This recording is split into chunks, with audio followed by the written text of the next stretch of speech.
nagalit siya, isang ako lamang binigay. Ang matamis na oong 10 buwan mong trinabaho. Sa halip ng tsokolate at tipikal na mga diskarte, nalihag mo ko sa mga tula at sa mga kata mong pabebe. Kaya nga noong makilala kita, alam mo na agad na mayroong himala. Natutuwa kong magtakong at napadalas ang pagsuot ng bestidang pula. Pero di mo naman inasam na ako ay magbagong tuluyan para patunayang walang matigas na tinapay sa mainit na kape ng iyong pagmamahal.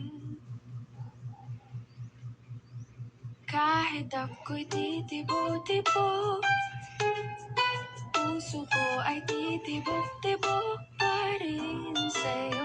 Isang halik mo lamang at ako ay tinatablan, at ang aking pagkababay ay nabubuhayan na para bang bulaklak na namumukadkad. Dahil alaga mo sa dilig at katamtamang sikat ng araw-araw mong pag-ibig sa aking buhay nagpapasarap.